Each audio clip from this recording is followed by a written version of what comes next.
إن الحمد لله نحمده ونستعينه ونستغفره ونعوذ بالله من شرور أنفسنا وسيئات أعمالنا من يهده الله فلا مضل له ومن يضلل فلا هادي له أشهد أن لا إله إلا الله وحده لا شريك له وأشهد أن محمدا عبده ورسوله صلوات الله وسلامه عليه يا أيها الذين آمنوا اتقوا الله حق تقاته ولا تموتن إلا وأنتم مسلمون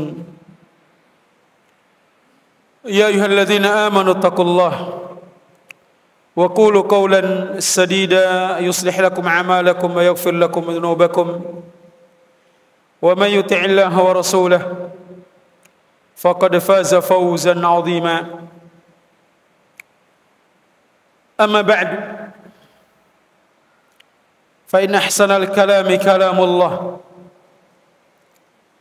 وخير الهدى هدى محمد صلى الله عليه وعلى آله وسلم وشر الأمور محدثاتها وكل محدثة بدعة وكل بدعة ضلالة وكل ضلالة في النار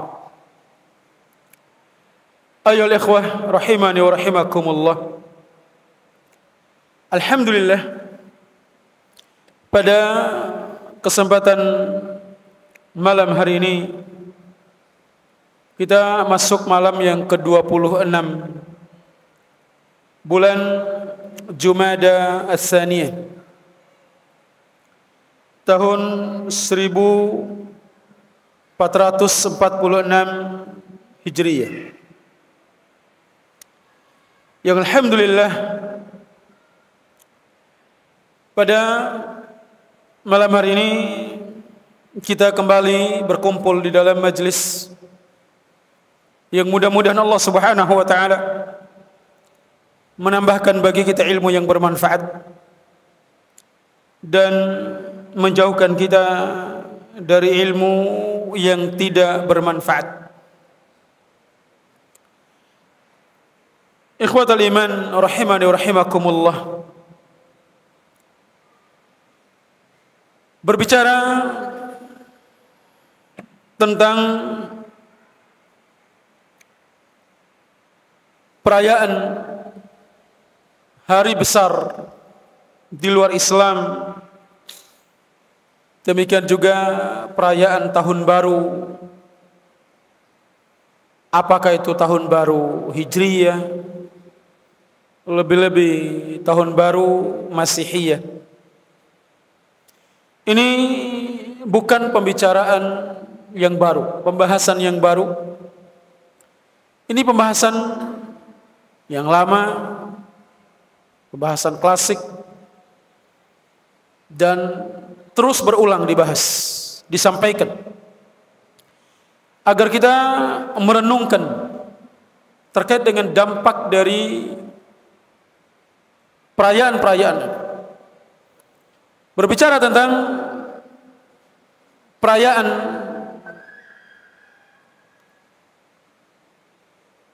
hari besar di luar Islam, terkhusus di bulan ini dikenal dengan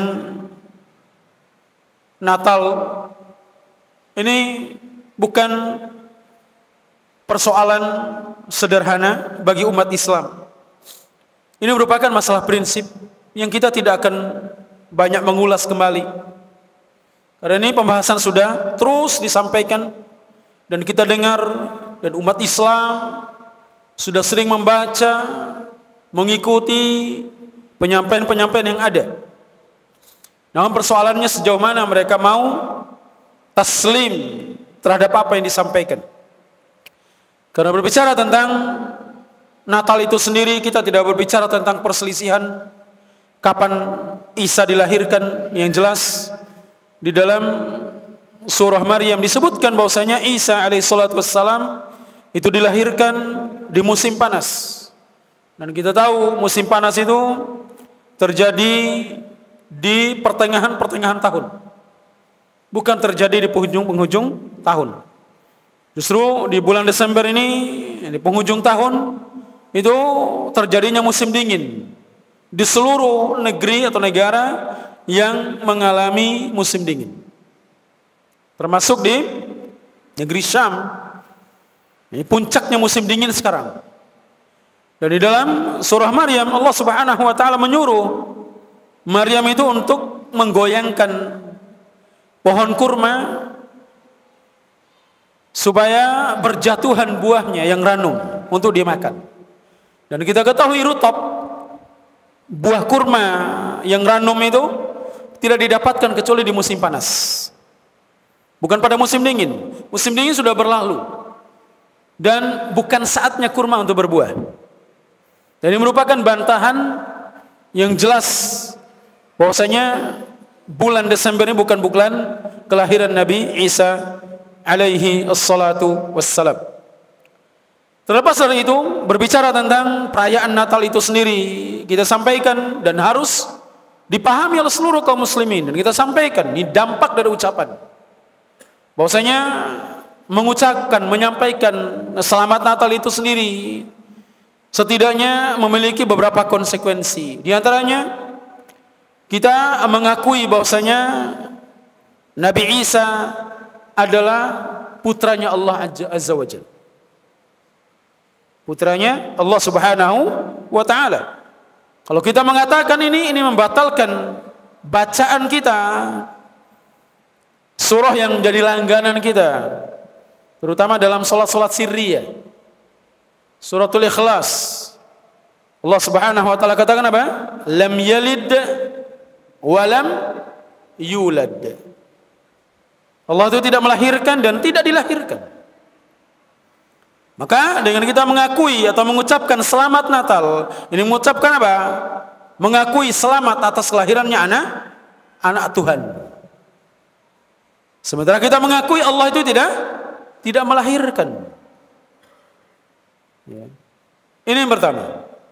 Yang kedua, konsekuensinya kita mengucapkan selamat Natal, ini mengakui bahwasanya Isa adalah Tuhan. Ini jelas. Isa adalah Tuhan. Ini pengakuannya. Merayakan bahwasanya saat itu Isa diangkat sebagai Tuhan. Ini keyakinan. Bukan persoalan pada ucapan selamat Natalnya, tapi konsekuensi dari ucapan tersebut apa. Dan yang ketiga, mengucapkan selamat Natal yang mengakui bahwasanya Isa itu adalah salisu salasa, satu dari yang tiga. Ada Tuhan Anak, Tuhan Ibu, Tuhan Bapa, atau Ruh Kudus. Satu dari yang tiga. Dan ketiga-tiganya ini merupakan penyimpangan dalam akidah Islam, kekufuran dalam akidah Islam. Ini tidak boleh kita mengentengkan ucapan ini, karena ini dampaknya sangat besar terhadap akidah kita. Tidak boleh main-main. Sekalipun ada yang memfatwakan bahwasanya ini tidak mengapa, ini fatwa mereka menyelisihi fatwanya atau kesepakatan para ulama. Menyelisih apa yang menjadi petunjuk Nabi SAW? Bukankah Nabi SAW pernah hidup sezaman dengan orang-orang Nasara? Nabi SAW hidup sezaman dengan mereka, dengan orang-orang Nasrani. Apakah pernah Nabi SAW mengucapkan ucapan itu? Kemudian datang orang-orang belakangan ini dengan gampangnya tidak mengapa mengucapkan itu. Kalau seandainya tidak mengapa, tentu Nabi SAW para sahabatnya akan mengucapkan hal itu. Demikian juga para ulama yang datang setelahnya, para sahabat, tabi'in, 4 imam madhab, juga mereka hidup sezaman dengan orang-orang Nasrani. Karena Nasrani itu lebih dulu dibandingkan umatnya Nabi Muhammad SAW. Dan tidak ada satupun riwayat yang mengatakan bahwasanya mereka mengucapkan selamat Natal. Kalau beralasan alasan toleransi, maka siapa yang paling toleransi dibandingkan Nabi sallallahu alaihi wasallam? Siapa yang paling toleransi dibandingkan para sahabat, para tabi'in, dan ulama-ulama yang datang setelah mereka? Kemudian kita mengatakan diri kita yang paling toleransi. Lah, Nabi sallallahu alaihi wasallam adalah orang yang paling toleransi terhadap agama lain. Makanya ketika orang-orang Quraisy, kafir Quraisy mengajak Nabi SAW untuk mengagungkan Tuhan mereka dengan syarat mereka mengagungkan Allah Jalla Jalaluh, setahun berikutnya Nabi mengagungkan Tuhan mereka, maka turun ayat Allah Subhanahu wa taala dalam suratul Kafirun yang di akhir ayatnya Allah Subhanahu wa taala katakan, lakum dinukum waliyadin. Bagi kalian agama kalian, keyakinan kalian, dan bagiku agamaku, keyakinanku. Ini toleransi. Bagi kalian agama kalian, cara beribadah kalian, siapa Tuhan kalian sembah, silakan kalian ibadah, silakan kalian sembah. Dan bagiku agamaku, keyakinanku. Ini toleransi. Toleransi yang benar itu tanpa mengganggu ibadah mereka, perayaan mereka, hari besar mereka, biarkan, tanpa harus ikut campur dalam urusan mereka. Ini toleransi.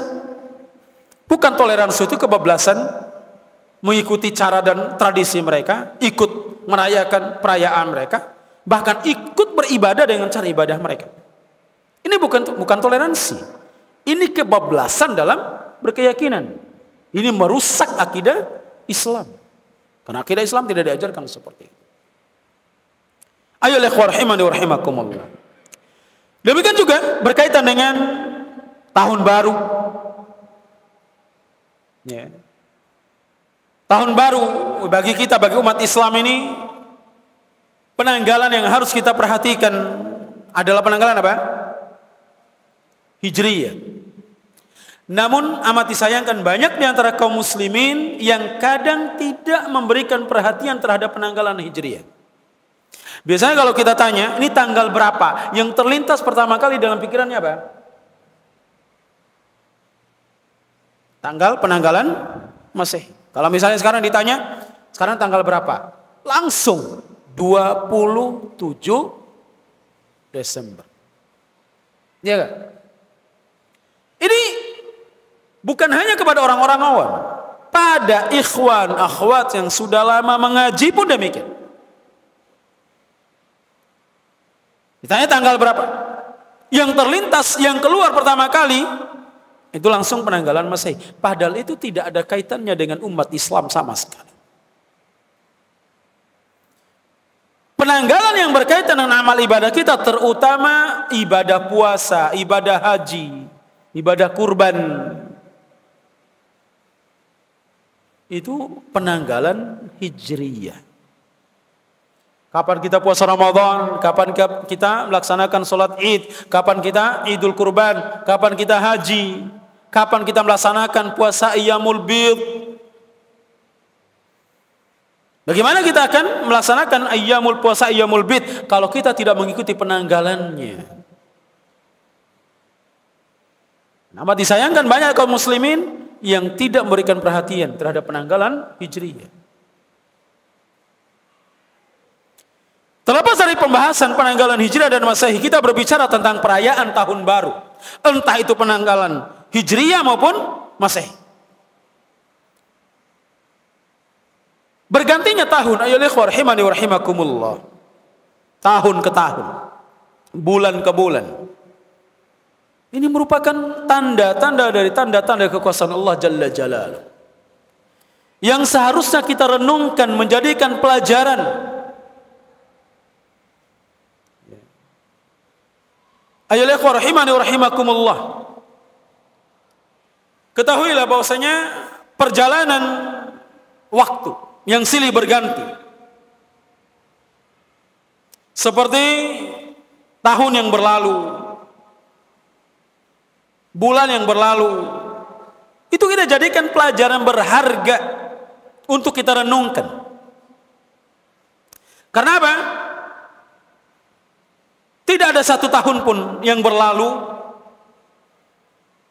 bulan yang kita lewati, melainkan tahun yang telah berlalu itu akan menutup lembaran-lembaran peristiwa kehidupan kita masa lalu. Masuknya tahun baru itu untuk kita kembalikan persiapan kita untuk mencatat apa yang harus kita catat di tahun ini, di tahun baru tersebut. Karena kalau kebaikan yang kita tanam, kebaikan yang akan kita peroleh, keburukan yang kita tanam, yang kita catat, maka keburukan pula yang akan kita dapatkan kelak di hari kiamat.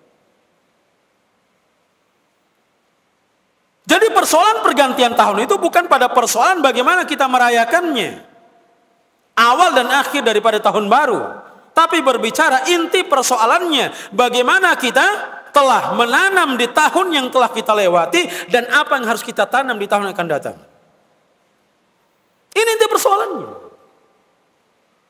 Kalau berbicara tentang merayakan tahun baru, atas dasar apa kita merayakan?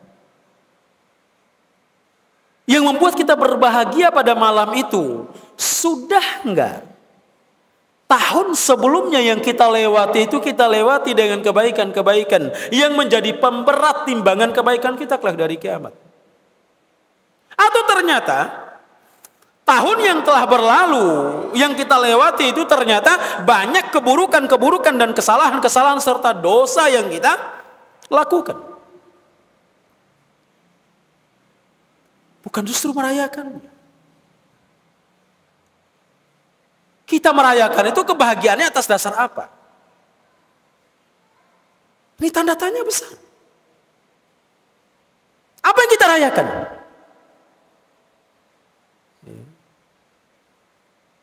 Terlepas lagi perayaan pada malam itu banyak memakan biaya, kemudian kemaksiatan merajalela. Karena tidak ada satupun kita katakan mutlak perayaan semacam itu hanya diisi dengan kemaksiatan, dengan campur baur laki perempuan, musik, belum lagi tasyabbuhnya dengan orang-orang kafir.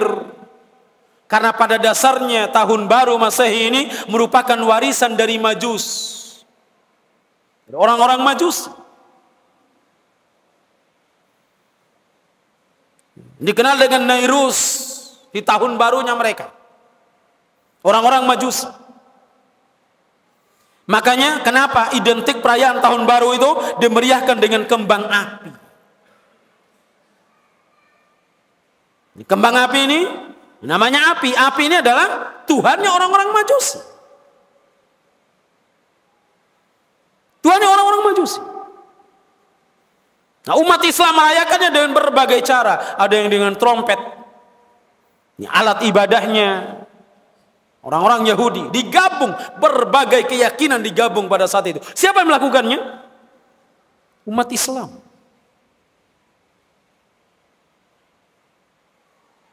Mereka merayakan selamat tahun baru. Anda mendapatkan selamatnya dari mana? Kebahagiaan Anda yang Anda ukir dengan perayaan itu apa? Apa sebabnya? Apa dasarnya?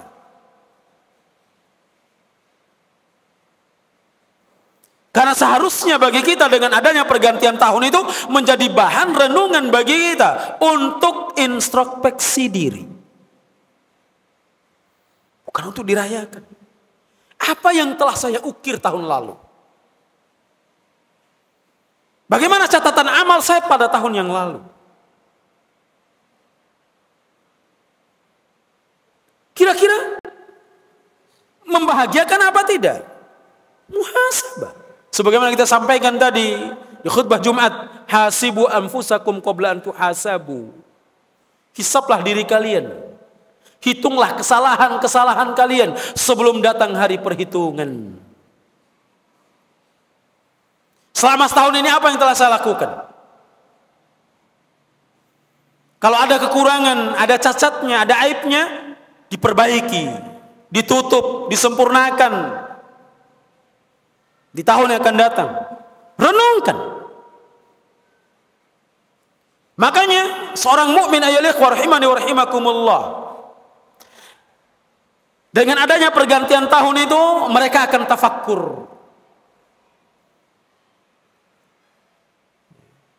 Tafakkur yang sifatnya muhasabah, dan ada yang namanya tafakkur yang sifatnya isti'dad. Tafakkur yang sifatnya muhasabah, introspeksi diri, itu kita coba menghitung kembali dari rangkaian amalan yang kita kerjakan dari hari ke hari, dari waktu ke waktu, selama setahun itu apa saja. Kalau berupa kebaikan, kita berharap Allah menerima kebaikan tersebut. Kalau berupa kesalahan, kita bertobat dan kembali beristighfar kepada Allah Jalla Jalaluh, dan berharap Allah akan mengampuni dosa-dosa kita. Itu seharusnya dilakukan. Setelah muhasabah, tafakkur yang sifatnya muhasabah, dia tafakkur yang sifatnya isti'dad. Berpikir, kira-kira apa yang harus kita lakukan, yang akan saya lakukan di tahun ini. Kekurangan yang tahun lalu akan ditambal pada tahun ini.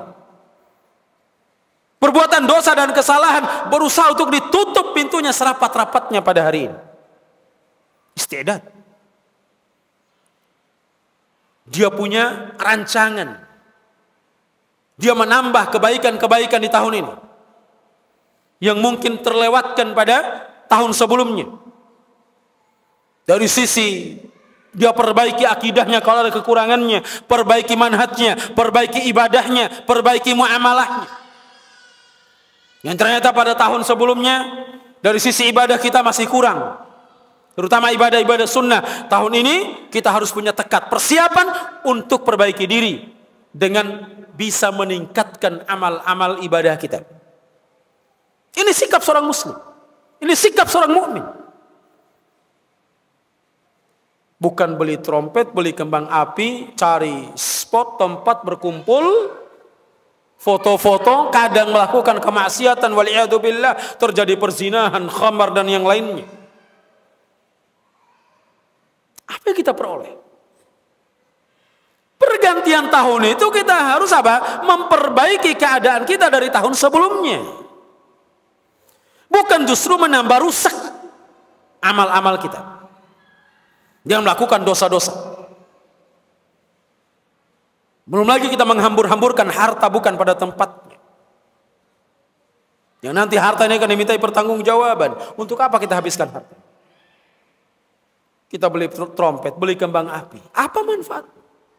Justru itu kita ingin menampakkan syiarnya orang-orang di luar Islam. Kita katakan kembang api ini syiarnya orang-orang Majus, penyembah api. Lalu kita berbangga dengannya.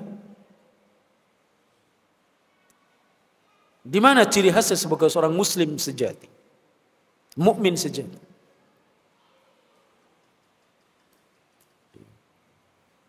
Jadi sikap seorang muslim terhadap pergantian tahun itu yang paling utama adalah dia bertafakkur yang sifatnya muhasabah, introspeksi diri.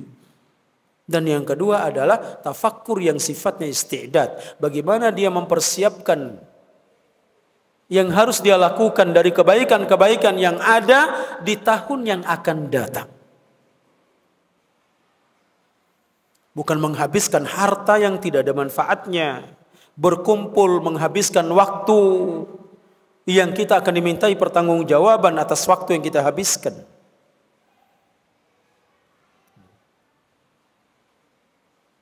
Bukan untuk melakukan kemaksiatan. Campur baur antara laki dan perempuan. Demikian juga pesta khamar, musik dan yang lain.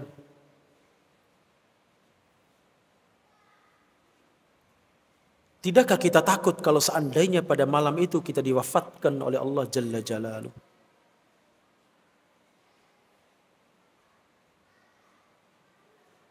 Kita diwafatkan dalam keadaan kita telah melakukan kemaksiatan dan tidak sempat kembali beristighfar dan bertobat kepada Allah Jalla Jalaluhu. Lalu dengan apa kita akan menghadap Allah Subhanahu wa taala?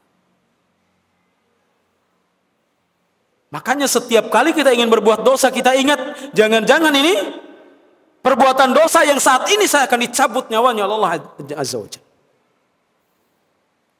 Sehingga kita akan berhenti. Ayyuhal ikhwah rahimani wa rahimakum. Sikap seorang muslim berkaitan dengan pergantian tahun ini hendaknya kita jadikan atau kita renungkan bahwasanya hakikat hidup kita ini adalah perjalanan. Kita sedang berjalan. Dari sejak kita dilahirkan sampai kita wafat, kita sedang berjalan menuju Allah Jalla Jalaluhu. Makanya Nabi SAW mengatakan, kullun nas yagdu faba'i'un nafsahu famu'tikuha au mubiquha. Nabi SAW mengatakan setiap hari manusia atau semua orang itu melanjutkan perjalanannya.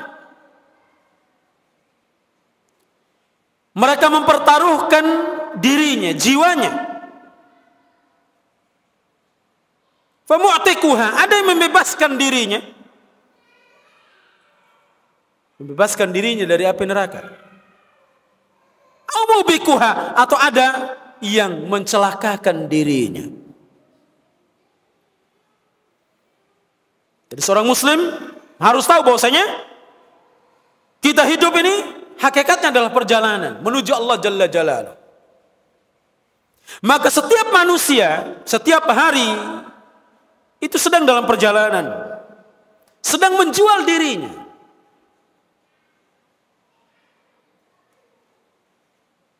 Ada jiwa yang memerdekakan dirinya. Dia merdekakan dirinya dari api neraka. Dan ada jiwa yang mencelakakan dirinya. Tinggal pilih. Kita mau masuk ke dalam golongan orang-orang yang mau memerdekakan jiwanya dan dirinya dari api neraka, atau justru yang mencelakakan, menjerumuskan diri ke dalam api neraka.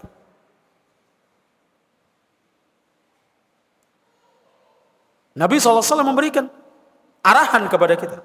Tinggal kalian pilih. Milih yang memerdekakan dirinya atau milih yang membinasakan dirinya. Pilihan ada pada kita. Yang mau membebaskan dirinya, hendaknya dia jadikan pergantian tahun ini untuk memperbaiki diri. Dia berusaha untuk melakukan amal-amal ketaatan yang dengannya dia bisa membebaskan diri dari api neraka. Yang mau membinasakan dirinya, silakan dia menggeluti kemaksiatan yang ada. Silakan dia lakukan. Tapi ingat, setiap yang kita perbuat, yang kita lakukan ada balasannya. Sekecil apapun dia.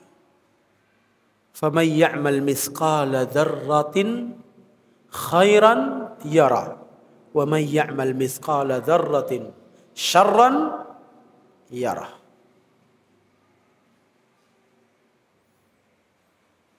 Yang melakukan walaupun sebesar biji dzarrah, atom yang paling kecil berupa kebaikan, nanti dia akan melihatnya dan akan mendapatkan balasannya. Yang melakukan kesalahan, dosa, walaupun sebesar atom yang paling kecil, dia akan melihat dan akan mendapatkan balasan. Maka silakan, kita ingin menggolongkan diri kita orang-orang yang memerdekakan jiwa kita dari api neraka, atau kita termasuk orang-orang yang mencelakakan diri kita dengan menjebloskan diri kita ke dalam neraka dengan melakukan perkara-perkara yang mendatangkan kemurkaan dan kemarahan Allah Jalla Jalaluhu. Ayolah ikhwah rahimani wa rahimakumullah. Seorang muslim sejati, dengan adanya pergantian tahun, mukmin, mukminah, muslim, muslimah sejati, dia harus tahu bahwasanya dia punya tujuan hidup. Dia punya tujuan hidup. Mukmin, mukminah, muslim, muslimah yang punya tujuan hidup, dia tidak akan melakukan perkara yang sia-sia. Bukankah Allah Jalla Jalaluhu telah mengatakan, Qul inna salati wa nusuki wa mahyaya wa mamati lillah rabbil alamin. Ini tujuan hidup kita. Tujuan hidup kita. Wa ma khalaqatul jinna wal insa illa liya'budun.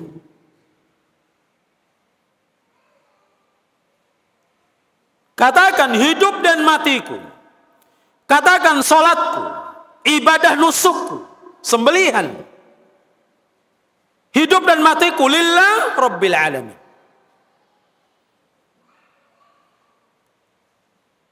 Tujuan hidup kita, wa ma khalaqtul jinna wal insa illa liya'budun. Tidaklah aku ciptakan jin dan manusia, kata Allah Jalla Jalaluh, melainkan hanya untuk beribadah kepadaku.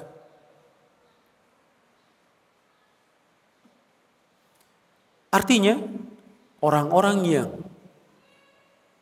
terjatuh dalam perbuatan mungkar, kemaksiatan, terutama di pergantian tahun ini, adalah orang-orang yang tidak memiliki tujuan hidup yang jelas.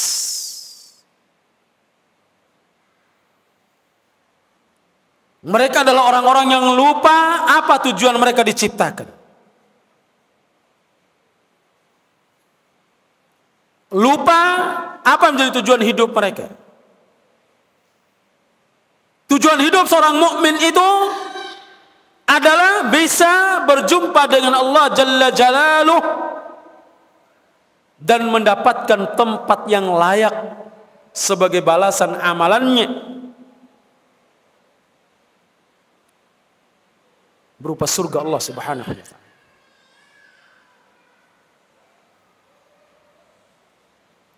Tujuan hidup kita, cita-cita kita adalah mendapatkan kehidupan yang layak, kehidupan yang tentram di negeri akhirat nanti, di dalam taman dari taman-taman surga Allah Jalla Jalla.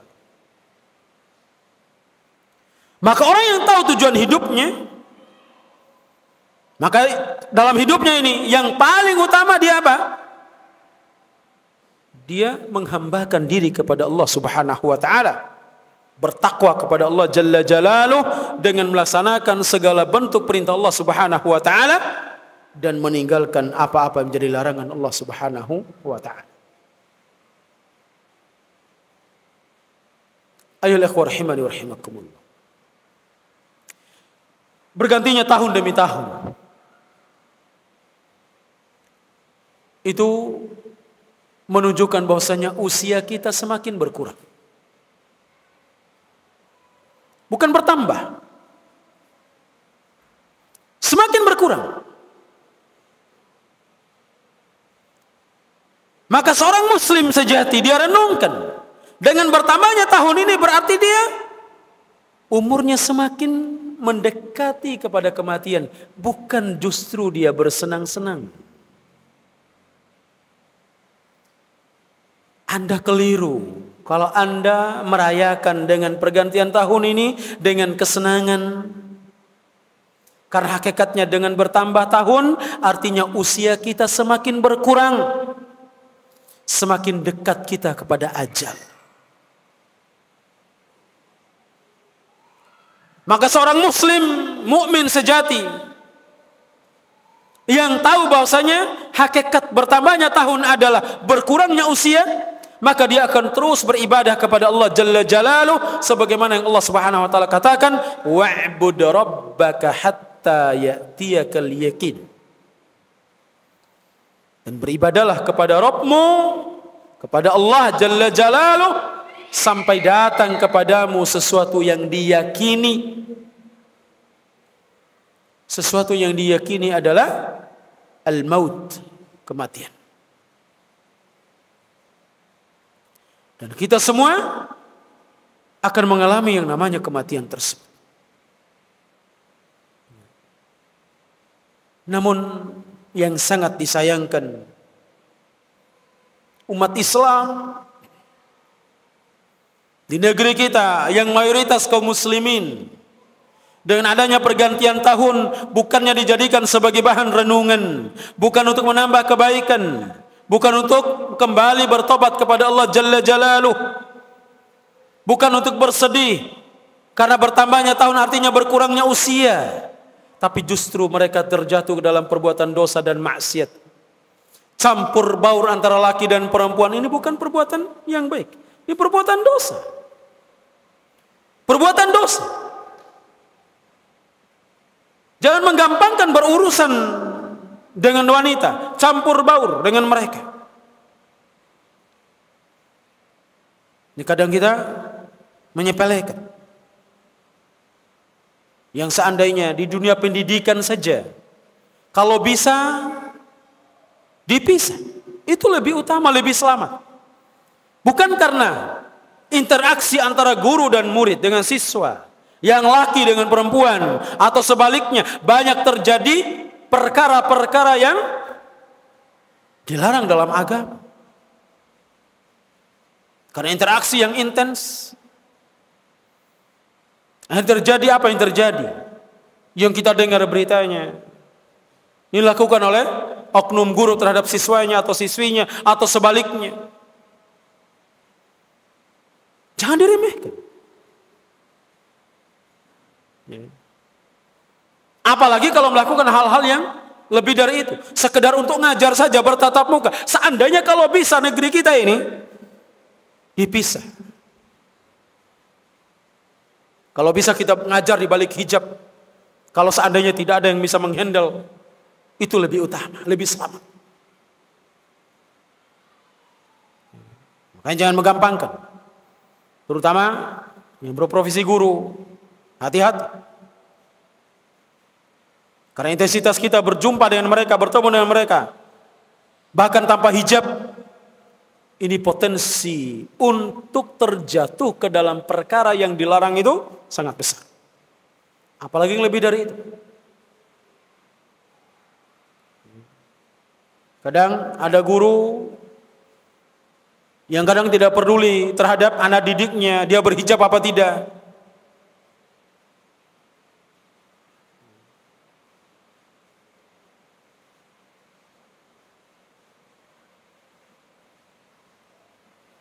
Ada yang kadang tidak peduli terkait dengan bagaimana mereka berada di tengah-tengah siswa atau siswinya.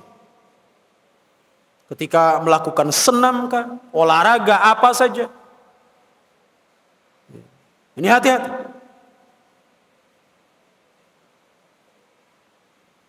Dan ini merupakan kemaksiatan tanpa kita sadari. Melihat lekukan tubuh mereka. Ini perbuatan dosa. Bahkan ada guru yang kadang harus mendidik anak muridnya atau siswinya untuk melakukan olahraga ini, olahraga itu. Mau bola, mau voli, mau apa saja. Ini sebaiknya dihindari. Kemaksiatan. Nabi SAW mengatakan, iyyakum wad-dukhula 'alan nisa. Waspadalah kalian untuk masuk ke tempat-tempat khususnya wanita. Ini kadang kita berbangga di luar, di lapangan atau yang semisalnya, kita berkumpul dengan mereka tanpa ada batasan. Ittaqillah. Terlebih lagi kalau di malam tahun baru, itu ikhtilatnya kebablasan. Bahkan ada orang tua yang tidak peduli lagi dengan siapa anak perempuannya keluar pada malam itu, dengan alasan mereka masih muda, masih mencari jati diri dan semisalnya. Ini merupakan kemungkaran yang dipelihara, yang semoga Allah Subhanahu wa taala tidak mengadab kita dengan sebab ulah dan perbuatan dari segelintir kaum muslimin yang seperti ini. Ikhwatal iman rahimani wa rahimakumullah. Ini terjadi di negeri kita. Perayaan tahun baru seperti ini. Sekali lagi kita katakan, hampir tidak ada perbuatan ma'ruf dalam perayaan pada malam hari itu.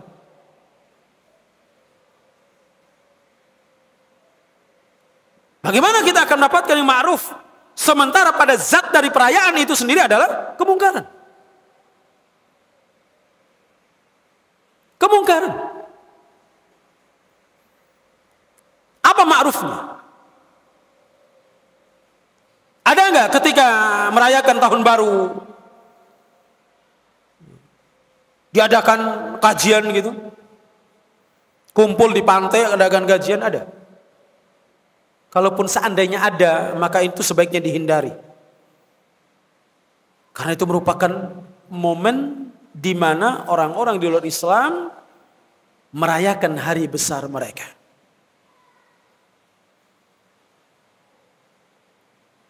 Saddan lidzari'ah, untuk menutup celah. Jangan sampai nanti akan ada perayaan Islami dianggap oleh sebagian orang. Ada banyak sekarang ini. Ada perayaan tahun baru Masehi, ada juga yang merayakan tahun baru Hijriyah dengan melakukan apa? Pawai misalnya. Ini dilakukan oleh kelompok-kelompok dalam Islam, mengatasnamakan syiar Islam, pawai. Ini juga termasuk kemungkaran. Sekalipun Anda menamakan ini syiar, tidak ada syiar yang dinamakan syiar kecuali syiar itu datang dari dalil. Syiar yang Islami itu harus dengan dalil. Bukan syiar yang dinamakan syiar justru yang bertentangan dengan syiar Islam itu sendiri.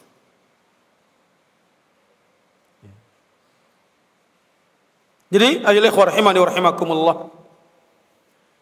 Semoga Allah Subhanahu wa taala menjadikan kita dengan adanya pergantian tahun ini, menjadikan kita hamba-hamba yang mau berfikir dan tafakur, merenungkan dosa-dosa dan kesalahan kita di tahun yang lalu untuk kita bertobat dan perbaiki diri kita di tahun akan datang. Menjadikan kita sebagai hamba-hamba yang mau tafakur untuk isti'dad, melakukan persiapan, punya rencana yang matang untuk meningkatkan amal-amal ketaatan kita di tahun akan datang. Menjadikan kita hamba-hamba yang senantiasa ada di dalam hatinya bahwasanya hidup ini adalah perjalanan menuju Rabbul Alamin. Maka seorang muslim sejati, dia harus benar-benar tahu diri untuk mempersiapkan bekalnya sebaik mungkin dan sebanyak mungkin untuk menghadap Allah Jalla Jalaluh. Maka tidak ada jalan dan peluang bagi kita untuk menghadap Allah dengan bekal yang banyak, bekal yang baik, kecuali dengan kita terus menambah amal-amal ketaatan kita, ibadah kita, kebaikan-kebaikan kita di hadapan Allah Jalla Jalaluh sesuai dengan perintah dan anjuran darinya, dan berusaha untuk meninggalkan seluruh larangan Allah Subhanahu wa taala sekecil apapun kemaksiatan dan kemungkaran itu. Jangan sampai kita remehkan, jangan sampai kita menganggap biasa, apalagi kemungkaran-kemungkaran yang sifatnya besar. Kemudian kita tidak merasa risih, tidak merasa terganggu dengan perbuatan dosa tersebut. Bisa jadi hati kita sedang sakit, atau bahkan bisa jadi sudah mati, sehingga kita tidak lagi merasa risih dengan perbuatan dosa yang kita lakukan, perbuatan maksiat yang kita kerjakan, dianggap biasa-biasa saja. Maka hendaknya kita cross check dan kita perhatikan lagi bagaimana hati kita. Apakah hati kita masih baik-baik saja, sehat-sehat saja, ataukah hati kita sudah sakit atau bahkan sudah mati. Jangan kita termakan dengan slogan sebagian orang, pada badan yang sehat itu ada jiwa yang sehat. Enggak, belum tentu. Berapa banyak badan yang sehat, hatinya sakit. Hatinya sakit. Ya.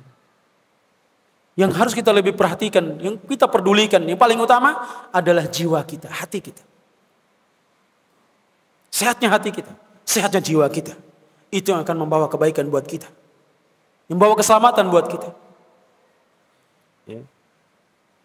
Tidak ada yang bisa membawa kebaikan dan keselamatan untuk kita kecuali dengan kita berjumpa dengan Allah Jalla Jalaluhu membawa hati yang selamat, hati yang sehat, jauh dari khurafat, jauh dari kemaksiatan, jauh dari perkara-perkara yang mungkar yang mendatangkan kemurkaan dan kebencian Allah Subhanahu wa taala. Ini yang bisa kita bahas pada kesempatan malam hari ini. Mudah-mudahan Allah Subhanahu wa taala menjadikan kita sebagai hamba-hamba yang senantiasa mau kembali kepada Allah Subhanahu wa taala, hamba-hamba yang senantiasa mau melakukan kebaikan-kebaikan, berjalan di atas petunjuk Nabi alaihi salatu wassalam, menetapi petunjuk tersebut sampai kita diwafatkan Allah Subhanahu wa taala dalam keadaan husnul khatimah. Dan semoga Allah Subhanahu wa taala melindungi kita dan menjauhkan kita dari perkara-perkara yang mungkar dan kemaksiatan yang mendatangkan murka Allah Azza wa Jal. Dan semoga Allah Subhanahu wa taala menjauhkan keluarga kita, anak istri kita, masyarakat di sekitar kita, dan kaum muslimin di negeri kita ini dari segala bentuk kemungkaran dan kemaksiatan.